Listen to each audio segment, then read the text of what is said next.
बिलासपुर में Punjab number taxi गाड़ी के चालक को हूटर बजाना महंगा पड़ गया। बिलासपुर पुलिस ने कार्रवाई के तहत 5,000 रुपए का जुर्माना वसूला है। वहीं दूसरी ओर हूटर भी जब्त कर लिया है। पंजाब से मनाली की ओर पर्यटकों को लेकर जा रहा था, लेकिन रास्ते में यह चालक हूटर बजा रहा था। वहीं नौड़ी चौक के पास इस चालक ने हूटर बजाया और ट्रैफिक ड्यूटी पर तैनात पुलिसकर्मी ने चालान कर दिया। वहीं पुलिस की ओर से बिगड़ैल इस टैक्सी चालक को बस स्टैंड के पास रोका गया और कड़ी कार्रवाई अमल में लाई गई। कार्रवाई के तहत 5,000 रुपए का ऑनलाइन चालान काटा गया है। वहीं पुलिस ने भविष्य में भी इस तरह की कोताही नहीं करने की हिदायत इस चालक को दी गई है। नालागढ़ ITI में स्कॉलरशिप अवार्ड प्रोग्राम के तहत एक कार्यक्रम आयोजित हुआ। प्रोग्राम में CPS रामकुमार चौधरी ने मुख्य अतिथि के रूप में शिरकत की। CPS ने बताया कि P&G कंपनी की तरफ से तकरीबन 60 छात्राओं को स्कॉलरशिप देकर सम्मानित किया गया है। अमूमन देखा जाता है कि ITI में लड़कियों की भागीदारी कम है, इसलिए ITI इंस्टीट्यूट में ट्रेड ट्रेनिंग में लड़कियों का दाखिला ज्यादा से ज्यादा हो। बेटियां भी इंजीनियरिंग, साइंस, मैथ्स, टेक्निकल जैसे ट्रेड करके अपने पैरों पर खड़ी हो सके, इसके लिए P&G कंपनी द्वारा पिछले साल से बेटियां स्कॉलरशिप प्रोग्राम शुरू किया गया है। लोगों को हर जगह जाने का मौका मिलता है, तो बेटियां अव्वल वो आ रही हैं, तो बेटियों को इनक्रेज करने के लिए ये चीज़ इन्होंने पहल की है इसमें। तो अन्य कंपनियों को भी इसमें आगे आना चाहिए। इससे बहुत सारी बच्चियां जो अपनी फ़ीस, जैसा भी यहाँ स्टेज पे बोला जा रहा था कि अपनी फ़ीस तक जमा नहीं कर पाती हैं, मुझे बहुत सारी बच्चियां ऐसी मिलती हैं। वे पट्टा या कुठाड़ में 2-3 बेटियाँ मिली, उनके फादर की डेथ हो गई, बीच में पढ़ाई छूट रही थी, तो मैंने स्वयं अपनी जेब से उन 2 बेटियों को 15-15 हज़ार रुपये की फ़ीस उनकी मैंने दी है। तो शायद वो सेकंड ईयर में थी, मैंने उनको कहा कि जब तक आप पढ़ेंगी तो फ़ीस आपकी मैं दूंगा। तो उस तरीके का काम अगर सभी हम समाज के लोग करेंगे तो वो बच्चियां जिनमें टैलेंट है, जो गांव में बैठे नहीं पढ़ पा रही हैं, उनको पढ़ने का इससे मौका मिलेगा। वहीं वुमेन ITI की छात्राएं जो फर्स्ट ईयर में मेरिट लिस्ट में आई हैं, उन्हें CPS रामकुमार चौधरी ने स्कॉलरशिप देकर सम्मानित किया।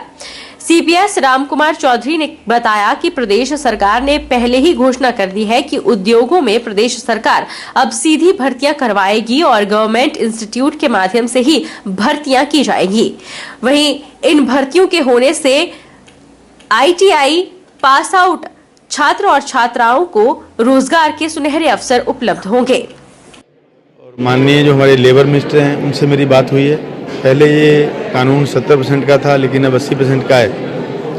और पहले हमारे पास स्किल्ड जो बच्चे नहीं थे, आज की डेट में हमारे पास MBA, BCom, MA, LLB और ITI होल्डर जो है बच्चे हैं, जिनका इंडस्ट्री में काम होता है। तो इंडस्ट्री को हम प्रयास कर रहे हैं कि इंडस्ट्री की भर्ती जो है, उसकी भर्ती जो है एम्प्लॉयमेंट एक्सचेंज के माध्यम से हो। मेरी माननीय मुख्यमंत्री से भी बात 3-4 दिन पहले दिल्ली में भी हुई, तो हम शीघ्र इसको लागू करने वाले हैं कि इंडस्ट्री जो है अपना जो डिमांड है वो हमारे लोकल जो हमारी एम्प्लॉयमेंट एक्सचेंजेस हैं उनको देंगी। एम्प्लॉयमेंट एक्सचेंज में हमारे बच्चे जो हैं वो अपना नाम दर्ज कराएं, वहाँ से जो है वो भर्ती हम सुनिश्चित करेंगे, ताकि बहुत सारी इंडस्ट्री ने बहुत सारे लोगों को नौकरी दी हुई है, लेकिन कुछ इंडस्ट्रीज में इसकी पालना नहीं हो रही है, उसकी पालना हम सख्ती से जो है करवाएंगे। भारत में हर साल 28 फरवरी को राष्ट्रीय विज्ञान दिवस मनाया जाता है। नेशनल साइंस डे 2023 की थीम वैश्विक भलाई के लिए वैश्विक विज्ञान रखी गई है। सरदार पटेल यूनिवर्सिटी मंडी में भी साइंस डे मनाया गया, जिसमें 7 लगते महाविद्यालयों के छात्रों ने हिस्सा लिया। भारत में हर साल 28 फरवरी को राष्ट्रीय विज्ञान दिवस मनाया जाता है। नेशनल साइंस डे इसलिए मनाया जाता है क्योंकि 28 फरवरी 1928 को महान भारतीय वैज्ञानिक सर CV रमन ने इफेक्ट की खोज की थी, जिसे रमन इफेक्ट नाम से भी जाना जाता है। इसी कड़ी में सरदार पटेल यूनिवर्सिटी मंडी में भी साइंस डे मनाया गया, जिसमें 7 लगते महाविद्यालयों के छात्रों ने भाग लिया। विश्वविद्यालय में साइंस डे के उपलक्ष्य पर छात्रों से क्विज और पोस्टर मेकिंग प्रतियोगिता भी करवाई गई, जिसमें बच्चों ने बढ़ चढ़कर हिस्सा लिया। कार्यक्रम के बारे में विश्वविद्यालय के कुलपति प्रोफेसर देवदत्त शर्मा ने बताया कि साइंस डे को छात्रों ने विश्वविद्यालय परिसर में मनाया, जिसमें साइंस संबंधित जानकारियों का आदान प्रदान किया गया। उन्होंने कहा कि प्रतियोगिता में बेहतर प्रदर्शन करने वाले छात्रों को सम्मानित भी किया गया। हमारे देश के जो महान वैज्ञानिक सर CV रमन ने इस रोज़ जो है उनको नोबेल प्राइज़ मिला था उनके रमन इफेक्ट के लिए, जो स्कैटरिंग के ऊपर उन्होंने रिसर्च किया था।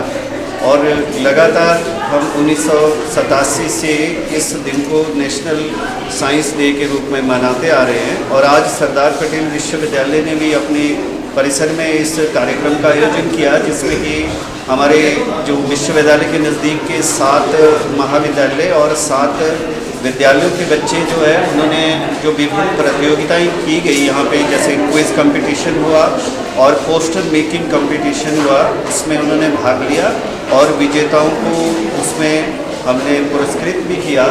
और इस अवसर पे हमारे एक साइंटिस्ट है, वो ऑनलाइन भी उनका लेक्चर यहाँ पे करवाया गया और बाकी हमारे विश्वविद्यालय के सभी जो प्राध्यापक और विद्यार्थी, खासतौर पे जो विज्ञान संकाय के हैं, उन्होंने इसमें भाग लिया।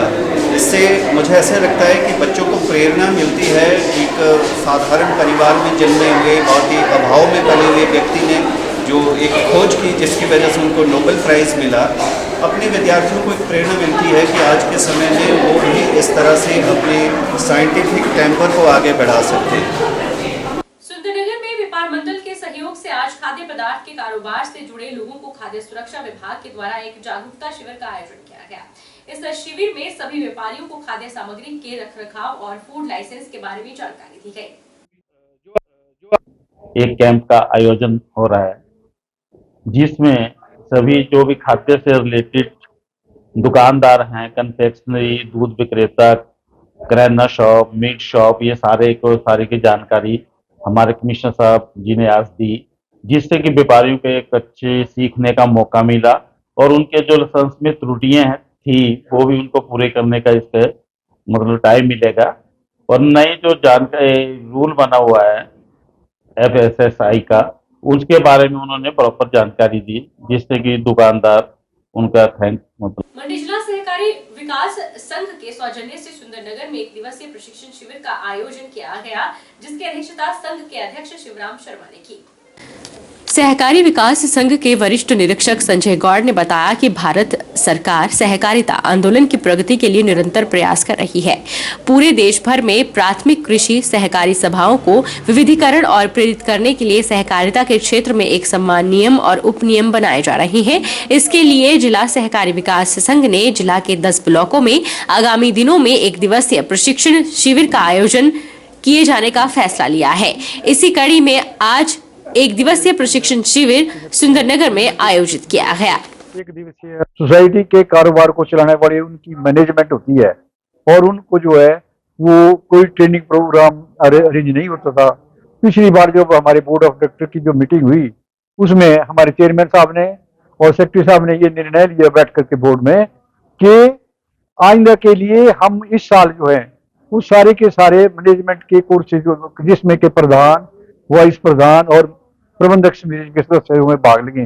जैसे कि आज भारत सरकार ने सारे देश में एक कानून, एक बाईलॉज बनाने की मॉडल बाईलॉज बना रहे हैं, लेकिन वो मॉडल बाईलॉज के बारे में लोगों को नहीं पता होने की वजह से ये प्रॉब्लम आ रही थी। तो डिपार्टमेंट की तरफ से भी आज इस मीटिंग में अधिकारी आए हैं और वो बता रहे हैं कि मॉडल बाईलॉज क्या होंगे, ताकि उस सारे के जो नई जो सहकारी सभा हमारी बनेगी या जो पुरानी बनी हुई हैं उनके बाईलॉज में वो प्रोविजन किए जाएंगे जो कि सरकार की नीति और नियमों को आगे लागू करेंगे। जिसमें डीआर ऑफिस की तरफ से मुझे इस कार्यक्रम में जो नए बाईलॉज, मॉडल बाईलॉज आए हुए हैं वो जो संस्थाओं के विचार जानने के लिए मुझे यहाँ भेजा गया है। मैंने वो बाईलॉज पढ़ के उनको बताए हैं और इनके सजेशन मांगे हैं।